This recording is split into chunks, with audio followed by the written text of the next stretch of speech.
I'm Calvin Battles, again here from the Jackson District Library. We are here to talk about tax foreclosures. We have three guests today. I'm going to let them introduce themselves and who they're representing. Thank you. My name is Tammy Farnham. I am with Community Action Agency. Hi there, Karen Kaufman. I am the Jackson County Treasurer.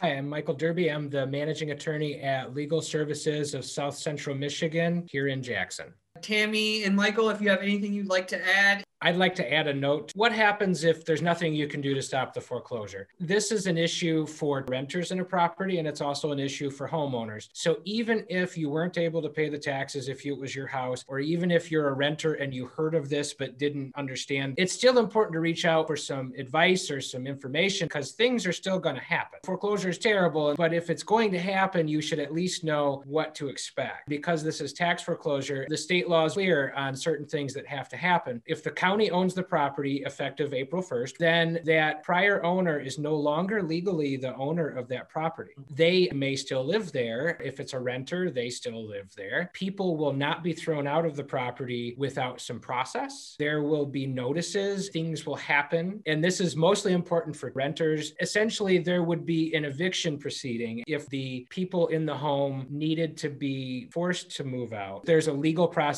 for that. There's notices involved. There's a hearing with a judge. There's things that would happen before a police officer would show up and make someone leave. The least happy thing that the treasurer's office has to do every year is they have to evict some people. The law requires that the county then take these properties and sell them at public auction. And that's not optional. The reason it has to happen is the law wants properties that are foreclosed to be treated in a fair manner. All of them are treated the same way. Otherwise, if you had a treasurer that was unscrupulous, they might pick and choose which properties are going to get sold at auction and which ones I'm going to let my buddies buy on the side. So the law makes it clear that all the properties have to be auctioned at a public auction. In that circumstance, the people living there, they may have to move out because some new person's going to own the property after that auction. If I get my notice that I haven't paid my taxes, can I sell my house? We run into all kinds of messy situations involving the sales of homes. Yes, a person could sell their home up until the legal ownership changes March 31st, April 1st of the year that the property's lost. They are still the owner up until that time. However, if they were to sell it to someone without notice that the home was pending foreclosure, they could be liable for certain things. The person who buys it, if they don't know that, might have legal claims against them for selling them a house that was going to be foreclosed. And so, yes, they could sell the home, and occasionally we'll see what I call an angel investor swoop in and buy the house for their friend, pay the taxes, and let them keep living there. We also see scenarios where the bad actor sells the house to some person on Craigslist or Facebook, and then they don't do anything with a lawyer. They pay money for the house, and then a month later, there's a notice that says it's foreclosed by the county. So that gets really sticky. One last note on that, if a person is buying on a land contract, it's a contract, but it's usually a little less formal. If it's just a one-on-one land contract, the buyer in that situation really needs to understand who's responsible for paying the taxes during the time they're paying for the house. Those contracts are not always clear. And if one or the other gets behind, the seller or the buyer, it doesn't matter who was required under that contract to pay those taxes. If that March 31st rolls around, the house is foreclosed, and it doesn't matter who had to pay them. Somebody had to pay them. And unfortunately, houses get lost to foreclosure in that situation every year. Our renters don't have enough laws protecting them. When we encounter situations where we foreclose on a house and the renters are there, when I make contact with them that following week in April, or they call the office and say, I'm the renter, I didn't know anything about it, what can I do? Legally, the previous owner no longer owns that home. And legally, that former owner cannot continue to collect rent. It's important that renters are aware of that. They do not have to pay the previous owner because the previous owner lost their interest because the taxes were not paid. In situations where there's renters and land contracts, we tell people, call legal services. It's very sensitive with the renters. They just don't have as many protections as they need. So we work with legal services. They fill that gap, I guess. It works out well. And whether it be working with the renter and telling them not to pay the landlord, or if there's an eviction involved, legal services can help with that process too. In 2020, there were no evictions because of the eviction moratorium. That was another piece that was different in the year of COVID because there were no evictions. Renters